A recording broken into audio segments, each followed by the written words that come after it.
Good evening. Well, the big news of the day is that Nigel Farage has just unveiled the strictest illegal immigration plan in British history. The only way we will stop the boats is by detaining and deporting absolutely anyone that comes via that route.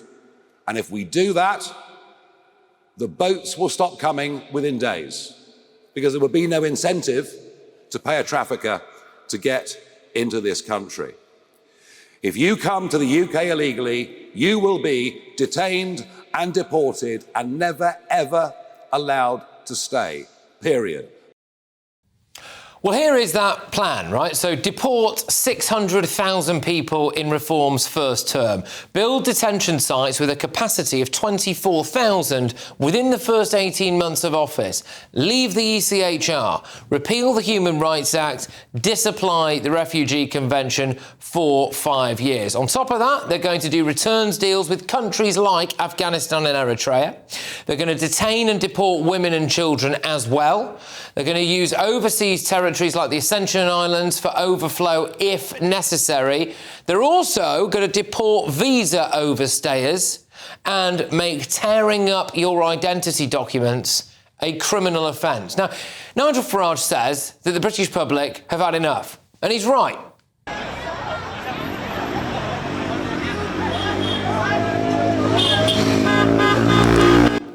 He says that we risk serious civil unrest if this isn't sorted immediately.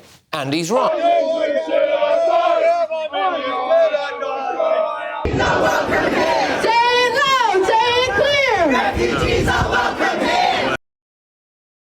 He says it's time to pick a side, and he's right.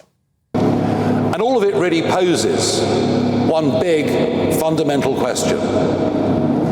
Whose side are you on? Are you on the side of women and children being safe on our streets?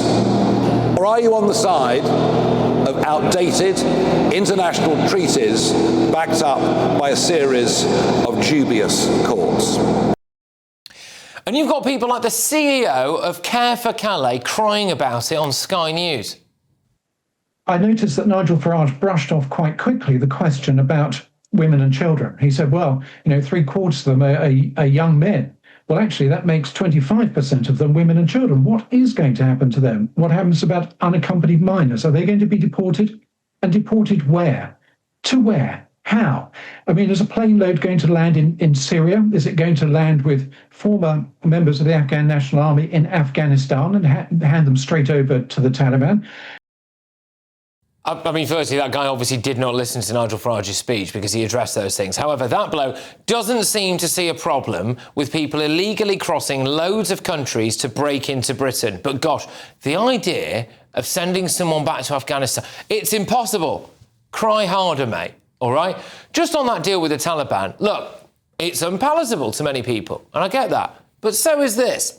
An Afghan raped a 15-year-old schoolgirl in Scotland. Some of the other Afghan greatest hits that we've had here in Britain include Abdulazidi, who doused a woman and child with acid in Clapham. I mean, it's non-stop, this stuff. Nigel Farage has said that Afghans who helped British troops won't be deported. And the point is this. Once you send the first lot of Afghans back, they stop coming. You don't have to keep doing it. Now, of course, the Taliban will do a deal. Zia Yusuf has set aside about £2 billion to help convince them. That is apparently about 15% of their entire GDP. There were other aspects to this deal as well. He's going to deport visa overstayers. If you look at those that have claimed asylum in the last year, the biggest single category comes from Pakistan. And they haven't come by boat. They've come with the excuse they're coming to visit relatives, then they overstay. And that racket, absolute racket, that's been going on for years has to end.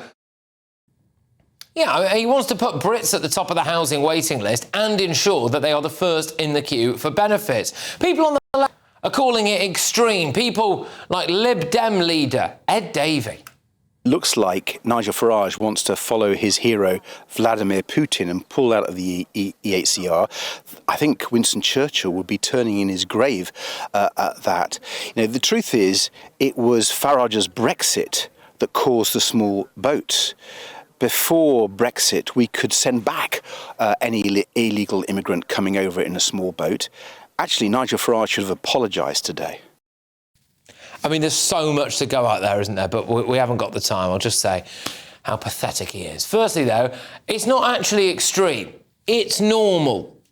Will Border Force be seeking out people who are here illegally, possibly many of them working in the criminal economy? Yes, it's what normal countries do all over the world. It's what normal countries do.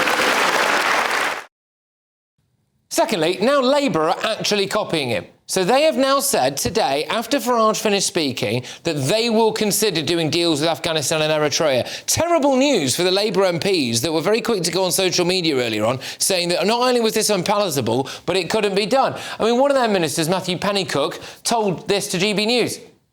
We've been very honest about the fact that we were never going to fix the broken immigration and asylum system we inherited overnight, but we are making tangible progress in terms of deporting people with no right to be here. This ambitious pilot scheme we've got in place with France now.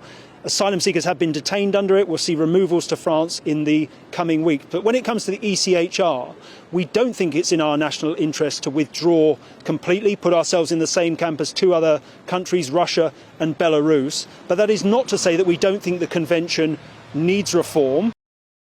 Bookmark that. Bookmark what he just said there about people being returned to France in the coming weeks, because it should be in the coming 48 hours. We signed the deal with them. We got it over the line on August the 6th. We had 3 days to tell them who we were sending back. They had 14 days to tell us if they'd accept or reject them. Time's up, sunshine. Time's up. Why is it going to take a few more weeks? And just look at the way that Reform presented this tonight, OK? Huge flag. Gravitas, bit of presence there in an aircraft hangar. Thinking of the little details as well. They've got a departure board here. I think we can show it. There you are. Illegal migrants boarding. You've got the countries on the side there. Fine. Now, just compare that to how utterly stale Sir Keir Starmer is. The reason I'm speaking out today in relation to Nigel Farage. Nigel Farage. Nigel Farage. Nigel Farage. Look how stale Kemi Badenoch is. I mean, it looks like she's hosting a sales meeting at DFS. Doesn't it? Nigel Farage is banking on the fact that the British people have had enough and that even just the threat of this plan will be enough to stop the invasion of Britain. I must say, I do suspect that he's right about both of those things. And in the last few moments, some breaking news for you. The Taliban has responded to Mr Farage's proposals today and said it is willing to work with the reform leader. An official told The Telegraph, "We are ready and willing to receive and embrace whoever he sends us. We are prepared to work with anyone who can help end the struggles of Afghan refugees, as we know many of them do not have a good life abroad. We will not take money to accept our own people, but we welcome aid to support newcomers. Afghanistan is the home to all Afghans, and the Islamic Emirate is determined to make this country a place where everyone, those already here, those returning, or those being sent back from the West by Mr Farage or anyone else, can live with dignity." Well, there you go. Let's get the thoughts of my panel. Former Conservative MP Heather Wheeler, we've got political commentator Jonathan Liss, and the Telegraph's Poppy Coburn. Right, OK, Poppy, I'll start with you again. So what do you make of Farage's mass deportation plan? I mean, look, forget one in, one out. Why not just out? I literally do not think you could come up with a better policy that goes through comprehensively exactly what you need to do to fix the migration system. You know, I think Farage has been accused for so long by Labour and the Conservatives of being all slogans, all bluster. He hasn't got a plan. He doesn't actually know what he's going to do. Well, he's got one now. It's totally comprehensive. He's got a roadmap. He knows the conventions we have to leave. He knows the legal challenges that he's going to have to face, and he's also willing to make tough decisions. He's willing to make a deal, for example, with the Taliban. And just quickly, because I'm sure people are going to say, that's unconscionable, how could you do that? Well, Germany, OK? Germany, the EU's Germany is also looking into a returns agreement that would mean the recognition of the Taliban government. This is just a common sense solution to have a sane and safe migration policy that works for everyone in Britain. OK, Heather, your views on that plan outlined as it was? Well, flattery is, and following on from what Kemi Badenoch was producing is great. I mean, you know, that's where we are. The decisions that are going to be made are going to be announced at conference, which is only in about 3.5 weeks' time. So we're absolutely delighted that he's come up with all of this, because it's just following what we were doing. So you think this is Nigel Farage copying the Conservatives? Completely and utterly, which is fine. I've got no problem with that because it's the right thing to do. It's absolutely the right thing to do. OK. Jonathan, you look utterly despondent here at the idea that we might be stopping illegal immigration into Britain. I think it's a reprehensible, stupid plan that is not worked out in any way. You say it's a plan. Saying we're going to deport 600,000 people isn't a plan. I think it's absolutely disgusting, even if there was a plan, but there isn't. It would be the most ambitious thing that a government has ever planned. It would cost billions and billions of pounds. You'd run into the same problems that you have when you plan anything. What community is going to want a prison camp built in their... No, I'm saying that it's not possible. And there is such a thing as the separation of powers. There is such a thing as a judiciary. There is such a thing as human rights, whether or not Nigel Farage likes it. You can't just wipe away hundreds of years of a constitution that says people have have a right to a hearing. It's interesting you bring up the constitutional aspect, because I can tell you that the Human Rights Act was introduced in Britain in 1998. OK, that's not the Magna Carta. That's something that's, nearly as old as I am. Well, Magna Carta does, in fact, provide for a separation of powers. Does it say that if and we've had successive policies over those 8 centuries that say a government, the executive, whether it's a king or prime minister, cannot simply do what he likes with... You'd carry on. It's costing us billions a year now. Patrick, as we talk about migration and asylum literally every week. You know perfectly well what my position is, that we should have a humane asylum policy where people are allowed safe and legal routes to come here, so we don't need the boats. OK, so Poppy, the slight thing that people are picking up on here is the idea that he might be willing to deport women and children. Would you? Yeah, of course. I mean, if illegal means anything, it means illegal. OK, if we're not having a distinction of a rule that must be followed for everyone, it doesn't work. I mean, I'd like to point out, by the way, that there are 123 million people around the world who are currently be displaced because of war. OK, I'm not saying that these people should be forced back to their countries, but it's a massive logical leap to go from I am fleeing Afghanistan to I deserve to settle in Britain. There's a lot of countries along the way. The point is that there are pull factors that muddy the line between refugee status and economic migration. But that's why we have the asylum system. This is why David Blunkett of the Labour Party has suggested leaving the ECHR. He's not Putin. Well, look, he's on the right to the Labour Party. Oh, come on. Of course he's on the right to the Labour Party, Patrick. Of course he is. He's not really being far right, is he? I mean, it was far right. Heather, so just with this then, I mean, do you think this would actually work? Because the whole point of this is I think people jump up and down. I think what Nigel Farage would say is that if he does this and does it right for like a few weeks, then you don't really have to keep doing it because the problem goes away. Absolutely. So, I've been lucky enough to have an amazing political career.